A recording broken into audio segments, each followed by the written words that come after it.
Hey everybody, I'm Grandmaster Ben Feingold. This is 5 Minutes with Ben, and I'm Ben. And the last few 5 Minutes with Ben, I talked about my games from the Charlotte Open about 10 days ago. And while I was playing in that event, there was another momentous occasion. Levy Rozman was playing in a round robin in New York. Let's see, something popped up. That was exciting. And he didn't have a good tournament, sort of like me. His tournament was probably worse, but it's unclear because I drew 5 lower rated players, so maybe my tournament was worse. Anyway, this is Levy's round 7 game. He obtained a winning position against Mykola Bortnyk, who in the chess world is known as the other Bortnyk. His brother lives in North Carolina, and his brother's a grandmaster. I think Mikola's an IM. And they got this position where Levy's up 2 pawns and has 2 passed pawns in the center, although one of them is attacked. But yeah, this pawn's pretty strong.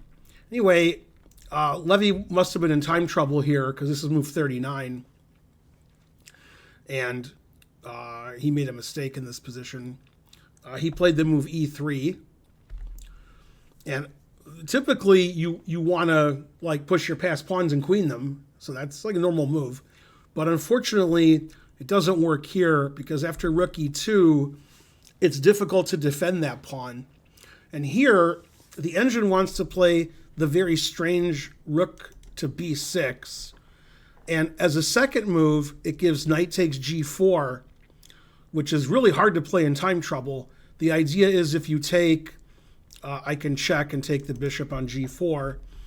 And if you play sort of the more obvious rook g5 check and then take, then I can check and then play rook g3 and get my piece back, and black's going to be a pawn ahead. And if white tries king e5, f6 check, never play f6 check, wins the rook. So Levy could have got an advantage by either taking on g4 or playing rook b6. But again, he was in time trouble, and he played knight e1, or knight d1. I know what square that is. Defending the pawn on e3. Unfortunately, Bortnyk can play rook e1. And now probably the game should be drawn. Levy's knights doesn't have a lot of squares. He went back to f2, which is correct. Rook takes e3. Now he played rook f4 check, which is a mistake. And, I would expect king e5 if I had black. But Bortnyk played the correct king takes d5.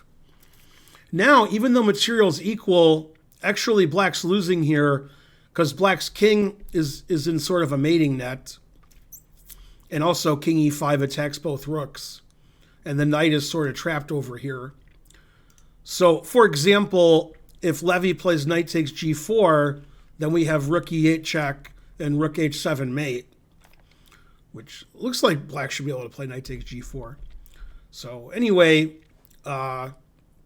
Levy played rook c6 because then if white plays the aforementioned checkmate, it's not checkmate because Levy gave his king a square on f6 to make sure it wasn't checkmate. And unfortunately, white has a double attack here. Bortnyk played rook e8 check and then king e5. The king attacks the rook, and rook h7 mate is also a threat. So Levy has to sack the exchange, which you should always do. In fact, if I ever give Levy lessons for $100,000, he'll be sacking the exchange every move. He'll be under promoting to a rook so he can sack the exchange again. I don't guarantee he becomes a grandmaster, but I do guarantee he sacks the exchange a lot. Okay, so he sacked the exchange. Good. G takes f5, knight check, king f4. And now white's up in exchange with a big attack, and if black plays sort of the obvious knight f6, I can check and then play rook e7, and black's, well, actually I can't play rook e7 because of knight d5 check. Man, no wonder Levy won't become a GM, because I'm teaching him. Man, that's no good. I guess rook f8 makes more sense, as does rook anywhere else. Basically, not rook e7, hanging the rook. Okay, so after knight f6, after king f4, Levy was disgusted with what just happened, the last 10 moves, and he resigned. Although it is resignable, the engine says it's like +5. So Levy had an unfortunate tournament. I was assuming he got into time trouble a lot, because that's what usually happens to me when I'm having a bad tournament. I play okay, then I get in time trouble, and then I blunder. So the truth hurts. Anyway, I don't guarantee anything to Levy if I coach him, except he'll be out $100,000. Terrible. I mean, horrible.